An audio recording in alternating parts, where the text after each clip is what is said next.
नमस्कार, good evening. बहुत बहुत स्वागत है आप सबका। उम्मीद करते हैं कि आपका वीकेंड अच्छा रहा होगा और सप्ताह का पहला दिन पूरी ऊर्जा के साथ आपने अपने कामों की शुरुआत की होगी। तो हम भी शुरुआत करते हैं खबरों के सफर को जानने और समझने की, क्योंकि जानना जितना जरूरी है खबरों को समझना उससे ज्यादा जरूरी है। क्योंकि खबर सिर्फ वो नहीं जो आप देखते सुनते हैं पढ़ते हैं, बल्कि खबर इसके पीछे भी है। तो असली खबरों को डिकोड करने का सफर लेकर आया हूं आपके साथ में पुनीत पाठक। चलिए बुलेटिन की शुरुआत करते हैं। आज की बड़ी और अहम खबरों के हर पहलू से आपको बाखबर करते हैं। चलिए शुरुआत करेंगे छत्तीसगढ़ से, जहां मुख्यमंत्री भूपेश बघेल ने कश्मीर में जारी टारगेट किलिंग को लेकर केंद्र की मोदी सरकार को जिम्मेदार ठहराया। साथ ही बीजेपी और आरएसएस को भी जमकर आड़े हाथों लिया।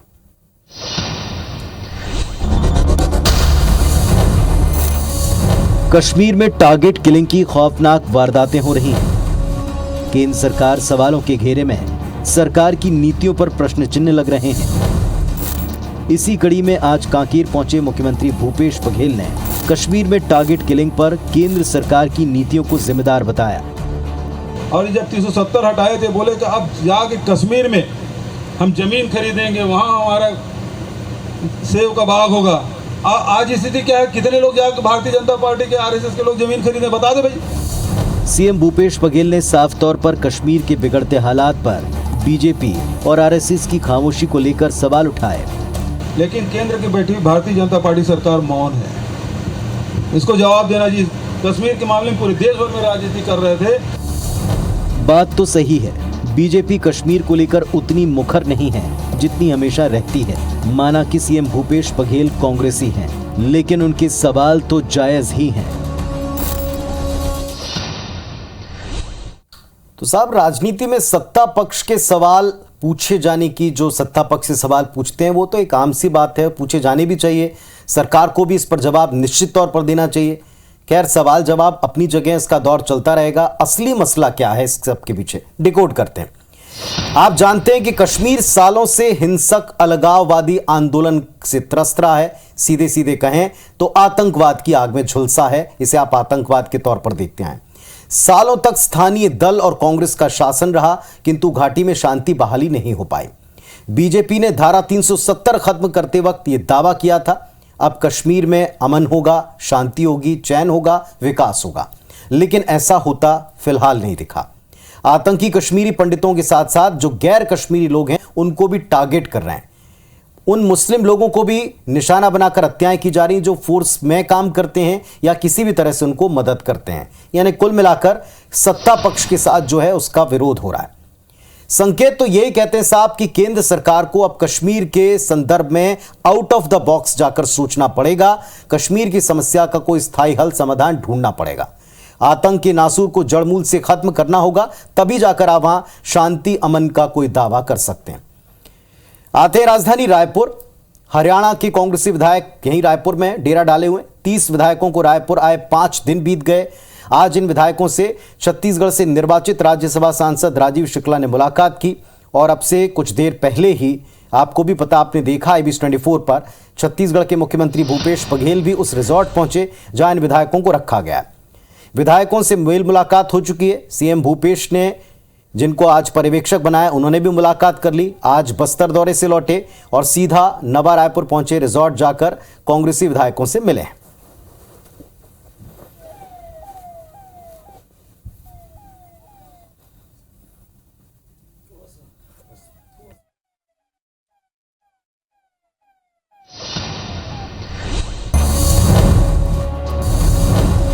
क्रॉस वोटिंग ना हो, विधायक पाला ना बदलें और हॉर्स ट्रेडिंग ना हो, इसीलिए कांग्रेस ने हरियाणा के विधायकों को रायपुर भेजा। कांग्रेसी विधायकों से हर दिन कोई न कोई बड़ी शख्सियत मिलने आती है। आज छत्तीसगढ़ से निर्वाचित राज्यसभा सांसद राजीव शुक्ला हरियाणा के विधायकों से मिले। विधायकों की खैर खबर ली, साथ ही माकन की जीत का दावा किया। बिल्कुल हर हालत में वहाँ जीत होगी हरियाणा में, क्योंकि हमारे पूरे विधायक हैं और जीत भर के विधायक हैं।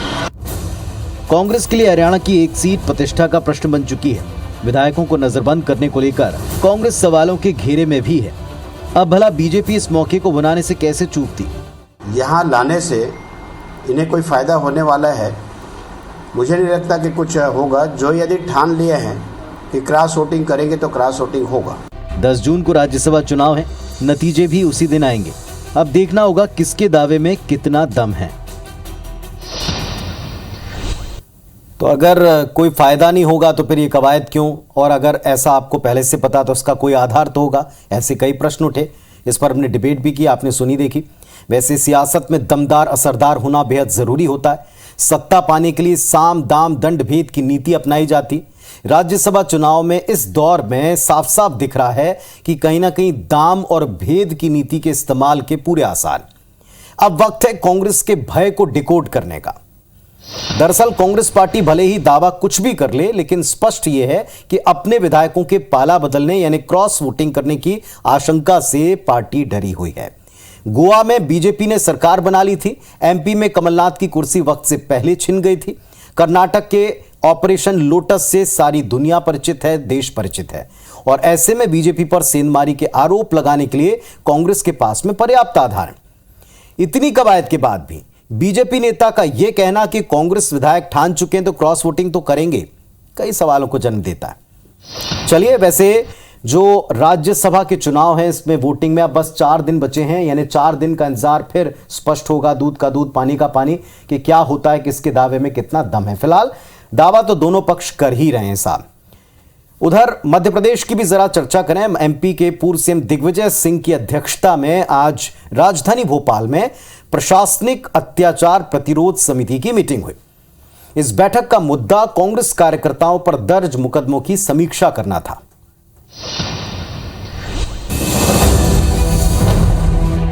एमपी में अगले साल विधानसभा चुनाव होने, ऐसे में सिंधिया के झटके से उबरने और प्रदेश में कांग्रेस की स्थिति मजबूत करने को अब पार्टी ने अपने विश्वसनीय नेता दिग्विजय सिंह को जिम्मेदारी सौंपी है, ताकि चुनाव से पहले सूबे की शिवराज सरकार के खिलाफ माहौल बनाया जा सके।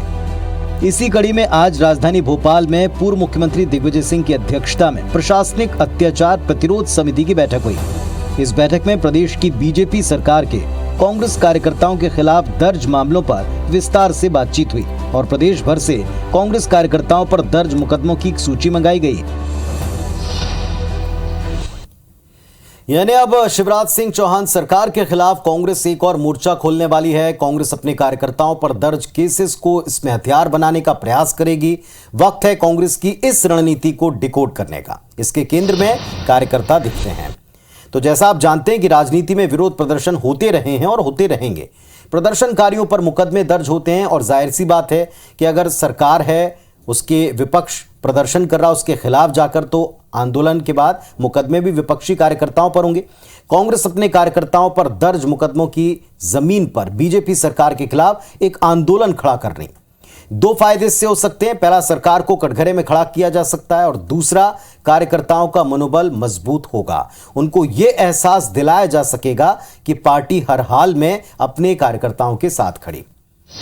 चलिए साहब, ये जो मकसद हैं, इन मकसद में अपने प्लान में कांग्रेस कितनी कामयाब होगी ये देखेंगे, क्योंकि हर प्लान को जमीन पर आप कैसे एग्जीक्यूट करते हैं, अंजाम देते हैं, ये बड़ी अहम बात होती है।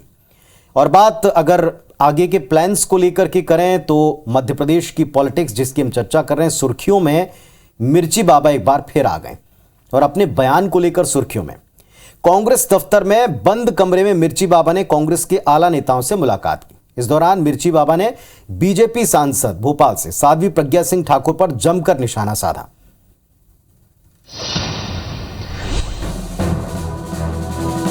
मिर्ची बाबा के नाम से जाने जाने वाले महामंडलेश्वर स्वामी वैराग्यनंद गिरी महाराज ने विधायक सज्जन सिंह वर्मा से मुलाकात की। प्रदेश कांग्रेस कमेटी दफ्तर में चली मुलाकात से पूरे प्रदेश में हलचल बनी हुई है। चर्चा का मुद्दा बने मिर्ची बाबा ने सांसद प्रज्ञा ठाकुर को फर्जी साध्वी बताते हुए कहा कि अगर वो संत हैं तो अपना प्रमाण दिखाएं।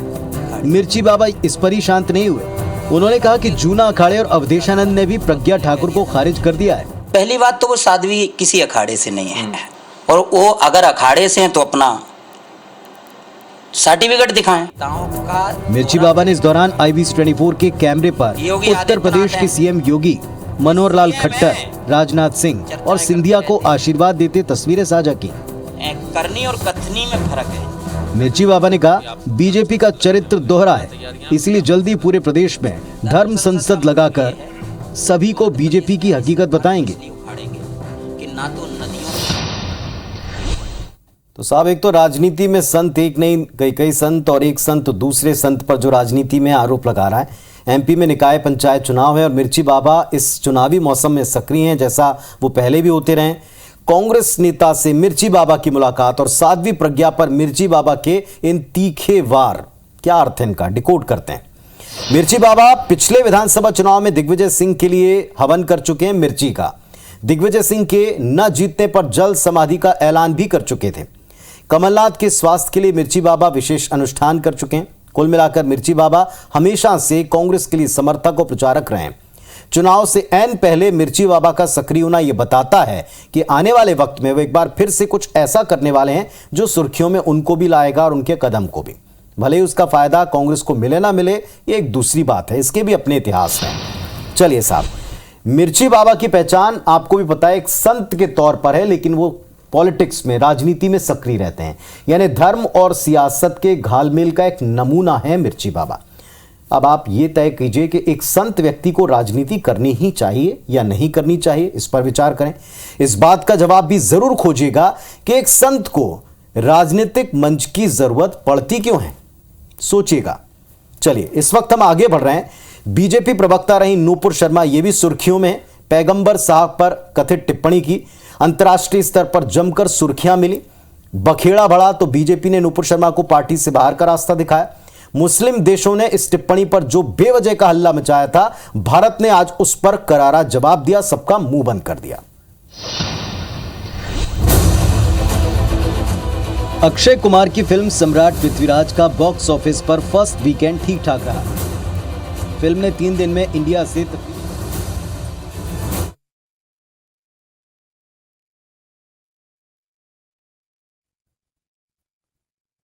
तो साहब, पैगंबर साहब पर एक टिप्पणी की और इस टिप्पणी के बाद में देश में पहले बवाल मचा और देश के साथ ही बवाल दुनिया तक पहुंचा।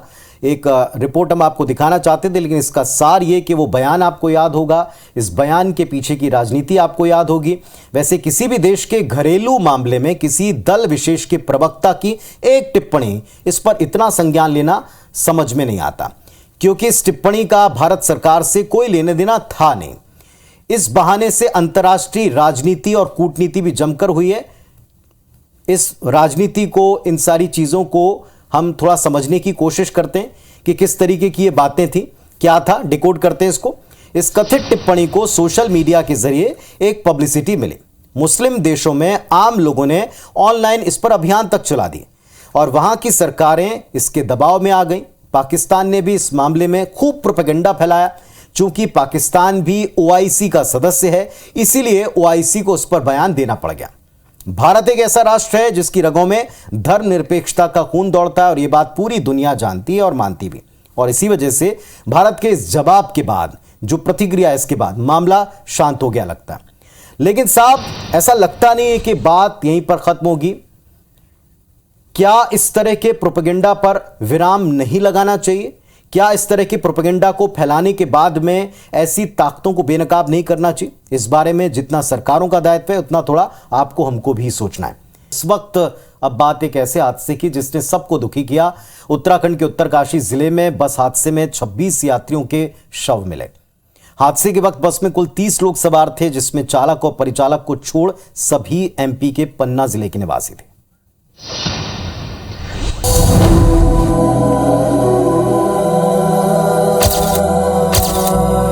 यह है एमपी का पन्ना जनपद, जहां चौतरफा मातम पसरा है।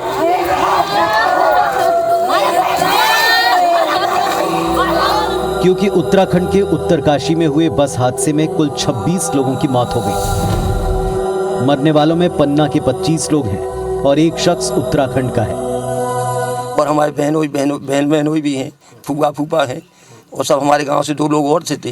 तो एक तो बच गया जो दूसरी गाड़ी में था, 8 लोग चले गए यहाँ से। ये दर्दनाक हादसा यमुनोत्री नेशनल हाईवे पर डामटा के पास हुआ। हादसे की खबर मिलने पर सीएम शिवराज सिंह चौहान हादसे की जगह पहुंचे। साथ ही उन्होंने घोषणा की कि हर मृतक के परिजनों को 5 लाख रुपए का मुआवजा दिया जाएगा। कि जो नहीं रहे इस हादसे में, उनके परिवारों को 5 लाख रुपए की राहत राशि, घायलों का इलाज तो हो गई, लेकिन 50,000 रुपए की राशि और उनको देंगे। अपनों को खो चुके परिजनों के आंसू थम नहीं रहे, जिन्हें सांत्वना देने के सिवा फिलहाल कोई कुछ नहीं कर सकता।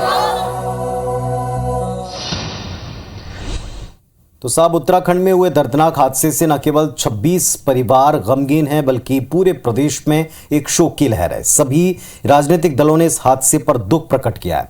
सीएम शिवराज सिंह चौहान आज हादसे की जगह पहुंचे, जायजा लिया और इसके बाद भोपाल आकर भी दुख प्रकट किया।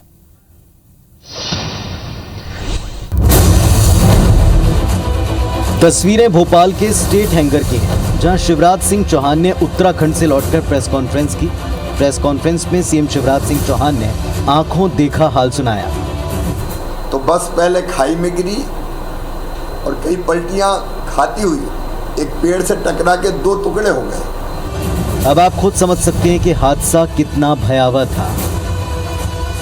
बात कांग्रेस की करें तो पूर्व सीएम कमलनाथ ने भी हादसे पर गहरा दुख व्यक्त किया। मुझे गहरा दुख है कि 4 धाम तीर्थ यात्रा पर गए पन्ना जिले के 26 साथी उत्तराखंड में बस एक्सीडेंट के कारण हमारे बीच नहीं रहे। इसके साथ ही कमलनाथ ने 2 कांग्रेस नेताओं को पन्ना भेजा है, जो मृतकों के अंतिम संस्कार में शामिल होंगे।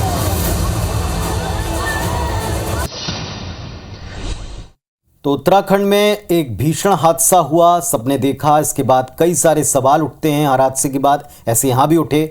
सवाल सीधे सीधे सड़क सुरक्षा से जुड़े हैं। हर देश में बड़ी तादाद में सड़क हादसे होते हैं और हर साल हजारों लोग काल के गाल में समाते हैं। हादसों के भयानक आंकड़ों को जानने और इनकी वजह से क्या क्या और कितनी नुकसान होते, जरा इस बात को डिकोड करते हैं। एक सर्वे कहता है कि देश में हर साल 4.5 करोड़ सड़क हादसे होते हैं, जिसमें 1.5 लाख से ज्यादा लोगों की जान जाती है। 1.5 लाख लोगों की। सड़क हादसे में मारे गए लोगों में से 54% हिस्सा दुपहिया वाहन सवारों का और पैदल चलने वालों का होता है। सारी दुनिया में सिर्फ 3% वाहन भारत में है। सड़क हादसों में 12.06% जान यहां जाती है, इन्हें हादसों में जाती है। जरा इन आंकड़ों पर गौर करें। ये आंकड़े भी आपने देखे सड़क हादसों के, बेवक्त अपनी जान गंवाने वालों के। ट्रांसपोर्ट रिसर्च विंग की रिपोर्ट कहती है कि दरअसल देश में तकरीबन 67% हादसे निर्धारित सीमा से तेज गति से अगर आप वाहन चलाते हैं इस वजह से होते हैं। 15% हादसे बिना वैध लाइसेंस की गाड़ी चलाने वालों के कारण होते हैं। तकरीबन 10% हादसे ओवरलोड वाहनों की वजह से होते हैं और 15.5% मामले हिट एंड रन केस के तौर पर दर्ज किए जाते हैं। इसके साथ तकरीबन 26% हादसे लापरवाही से वाहन चलाने या ओवरटेक करने की होड़ में होते हैं। अब सवाल साहब ये उठता है कि सरकार क्या कर रही है। तो आपको बता दें कि तकरीबन 1 साल पहले केंद्र सरकार ने यह दावा किया था कि देश के हाईवे नेटवर्क पर 5000 से ज्यादा ऐसी जगहों की पहचान कर रहे हैं जो हादसे वाली जगह के लिहाज से चिन्हित होती हैं, संवेदनशील होती हैं, और इसके बाद वहां को लेकर अलग अलग जगह दिशा निर्देश बनाए जाएंगे। 40,000 किलोमीटर से ज्यादा लंबे हाईवे की सुरक्षा जांच कराई जाएगी, यह भी दावा पिछले बार किया था। लेकिन क्या आपको हमको थोड़ा सा अपनी तरफ से अलर्ट नहीं रहना है? क्या आपको हमको ओवरलोडिंग, जो यात्री बैठते हैं, ये उनकी भी जिम्मेदारी, क्या इस पर थोड़ा एक्शन नहीं लेना चाहिए? विचार करें। राजधानी रायपुर के लोगों के लिए एक राहत की खबर है। नगर निगम ने सिटी बस के संचालन के लिए टेंडर जारी कर दिया है।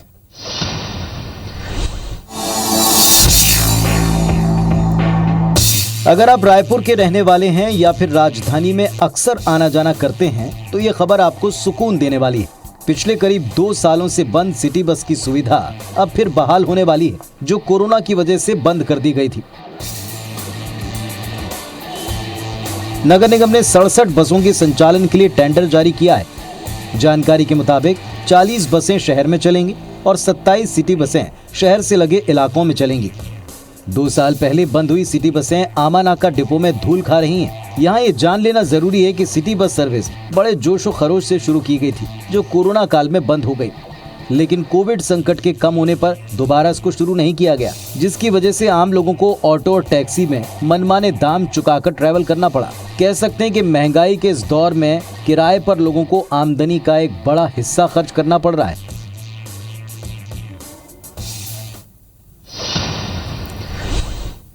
तो पता आपको कि पब्लिक ट्रांसपोर्ट सिस्टम किसी भी शहर की एक लाइफलाइन कहलाती है। सिटी बस सर्विस और मेट्रो महानगरों की जीवन रेखा के तौर पर जानी जाती हैं। रायपुर में सिटी बस सर्विस का बंद रहना से होने वाली दिक्कत है, ये सबको पता है। चलिए इसके पीछे क्या बड़े कारण रहे, इसको डिकोड करते हैं। लोगों को दोगुना तिगुना किराया इसमें देना पड़ा है। ऑटो और टैक्सी चालकों की मनमानी को सहना पड़ा है। उदाहरण के लिए अगर राजधानी में किसी हिस्से से आपको एयरपोर्ट जाना होता है या एयरपोर्ट से आपको राजधानी के किसी हिस्से तक आना पड़ता है तो सिटी बस के अभाव में 500 से 800 रुपए तक आपको खर्च करने पड़ते हैं। अब बात समस्या के खड़े होने की वजह की। पिछली बार जिस ठेकेदार को सिटी बसों के संचालन का ठेका मिला था उसने कोविड संकट का हवाला दिया था और कोविड के बाद संचालन शुरू नहीं किया। ये एक बड़ी परेशानी है। नगर निगम ने उसे नोटिस पर नोटिस दिए लेकिन ठेकेदार ने सिटी बसों का संचालन इसके बावजूद शुरू नहीं किया। चलिए कुल मिलाकर के सिटी बसें जरूरी हैं और इनका संचालन होना चाहिए, इसका रास्ता साफ होता दिख रहा। उम्मीद कर सकते हैं कि 1 महीने के भीतर राजधानी की सड़कों पर ये सिटी बसें एक बार फिर दौड़ेंगी, यानी आम लोगों को थोड़ी सी राहत मिलेगी। चलिए राहतों की उम्मीद आम इंसान करता है और इसके लिए प्रशासन अगर कदम उठाए और जमीन पर अच्छे से एग्जीक्यूट हो तो उनको साधुवाद। तो आज न्यूज डिकोड में बस इतना ही। कल फिर से आपसे रात को ठीक 8:55 पर दिन भर की बड़ी अहम खबरों को डिकोड करने के लिए मुलाकात होगी। तब तक अपना ख्याल रखिएगा। शुभ रात्रि।